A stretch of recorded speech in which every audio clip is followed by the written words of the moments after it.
Bonjour Elie de Préto. Bonjour. Je dis c'est car vous êtes dans ce studio, chanteur, auteur, compositeur. Votre premier album Cure avait été un succès fulgurant, 300 000 exemplaires vendus, 4 nominations aux Victoires de la musique et puis 2 ans de concerts ininterrompus, puis un deuxième album, À tous les bâtards, dont on vient d'entendre ce titre Bateau Mouche, chanson dans laquelle vous racontez vos débuts sur scène, ce qui me permet d'annoncer le portrait pré-fame de Lisa Marie Marquez dans quelques minutes. Vous deviez défendre cet album sur scène comme c'est l'usage, énorme tournée prévue, des dates, des réservations et puis patatras, le Covid, le confinement, je vous cite, les salles fermées, j'en ai marre, je suffoque, aviez-vous dit à la montagne en avril dernier, vraiment? Ouais, Hein? j'ai dit ça? Ouais. J'en ai marre, n'importe quoi. je suffoque. Ah bah ouais, c'était fou. C'était mais... n'importe quoi ou vous suffoquiez vraiment? Non. En fait, on l'a reporté 3 fois cette tournée. Il y a des gens qui ont des billets depuis novembre 2020. Pour cette tournée qu'on n'a toujours pas faite. Donc non, je suffoque. À chaque fois, on est tombé pile poil sur les nouvelles restrictions du gouvernement. Donc du coup, on n'a vraiment pas eu de chance sur ce coup-là. Et on a dû redécaler de 3 mois pendant 3 fois. Non, je viens par là qu'il y en a qui font contre mauvaise fortune bon cœur, pas vous. Pour dire les choses, vous aviez les boules. Ah ouais, grave. En fait, après, de mon point de vue, et je sais qu'il existe énormément de problématiques avec ce Covid, mais c'est vrai que quand on veut vivre un album sur scène, c'est un point pour moi, c'est une des premières raisons pour laquelle j'ai fait de la musique, c'était la scène. Donc, si on m'enlève la scène, en effet, j'avais envie d'arrêter ce métier. Alors j'ai des bonnes nouvelles à annoncer, car votre actu, c'est le fait que vous repreniez la route. Grosse tournée, Nancy le 28 mars, Clermont le 29, Marseille le 30, Genève le 31 en avril, le Printemps de Bourges le 21, Bruxelles le 26, le Zénith de Lille le 27, Rennes le 28 et en mai, Bordeaux le 2 mai, Lyon le 3 mai. Ensuite, ce ne sont plus que des Zéniths, Rouen le 4, Toulouse le 9, Nantes le 10, Paris le 10. Paris le 11, pardon. Fin décembre dernier, quand le Premier ministre Jean Castex avait annoncé le retour des jauges, vous vous souvenez, qui avait été fixé à 2000 personnes maxi en intérieur, 5000 en extérieur, vous étiez fou furieux. Mais oui, et comme les restrictions ne concernaient pas les meetings politiques, vous aviez tweeté ceci, je me présente en tant que président de la République, j'organise des meetings. Exactement. Et vous avez fait des concerts comme des meetings, comment s'est passé avec les jauges? Non. Vous n'avez même plus le droit. Non, on n'avait plus le droit. Les Zéniths, du coup, on a dû les redécaler à ces nouvelles dates. On devait jouer à partir du 9 et 10 janvier, je crois, si je me souviens bien. Et en fait, on les a décalés à celles que vous venez d'annoncer. Parce que non, on peut pas... Là, c'était un peu de la fumée que je lançais sur Twitter. Mais en vrai, organiser un meeting, c'était compliqué. Et j'ai encore une autre bonne nouvelle parce que ça vient presque de tomber. Vous serez à l'affiche du festival Solidays. Ça sera du 24 au 26 juin.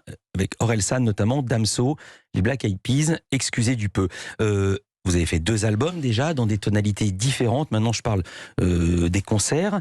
Vous allez jouer vos 2 albums, ou principalement le dernier. Et comme ils sont dans 2 ambiances un peu différentes, comment vous allez unifier tout ça? Je sentais que vous souhaitiez l'unifier. Bien sûr, il y a eu un travail on a appelé un band avec des musiciens. Donc, c'est la première fois que je joue avec des vrais musiciens. Groupe. À l'anglaise, Je viens du Québec, c'est pour ça.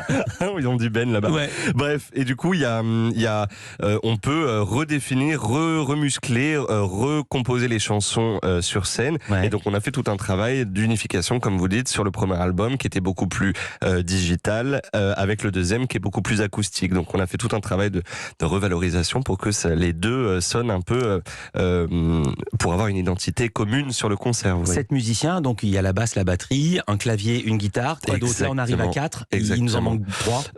Alors, il y a voix, machine, basse, piano, guitare, batterie. On est 6. D'accord. Est-ce que vous allez faire la chanson Bateau Mouche qui raconte vos débuts? Ça, je me doute, vous allez la faire, évidemment. Mais j'ai pas fini ma phrase. Est-ce que vous allez la faire? Parce que moi, ce que j'aimerais voir, c'est dans votre config Bateau Mouche. Il n'y a pas de bateau sur scène, en tout cas. Dommage. Mais avec le petit le petit clavier que vous aviez quand vous étiez devant des touristes que vous racontez là. Non, Ça va être quoi la scénographie de Bateau Mouche? Ce titre-là. Je commence la chanson a cappella dans le public, en plein milieu des gens. Wow. Parce que justement j'avais envie de créer du lien et un moment les Zéniths, c'est des salles très larges, très grandes où on ressent ça peut vite devenir un peu insensible et du coup je voulais créer du lien avec les gens très rapidement dès le début et donc on commence au milieu a cappella avec Bateau Mouche et on la rejoue ensuite à la fin pour clore le spectacle. Avec un gros son. Vous avez fait le Bataclan? Bien sûr, j'en ai fait 6. 6 jours de suite. Bataclan, c'est pas une salle ordinaire. On pense évidemment au massacre et aux terroristes. Enfin, d'ailleurs, je dis ça, on pense. Est-ce que vous y avez pensé avant et pendant? Et pourquoi vous avez dit oui? Ah, c'est une très bonne question. On y pense avant, bien évidemment, et je pense que chaque personne qui a pris un billet pour aller voir ces 6 représentations au Bataclan y a pensé au moment de le prendre. Ensuite, pendant le spectacle, non. On est sûr de pas y penser, et on n'y pense pas. Parce que justement, je pense que c'est tellement emprunté et tellement marqué que même, je voulais même pas faire un message. C'était tellement dans la tête de tout le monde. Vous n'avez pas fait de référence Non, sur scène. je pense que je trouvais que c'était d'une inélégance folle, et je pense que chacun on sait tous que ça a ce poids-là.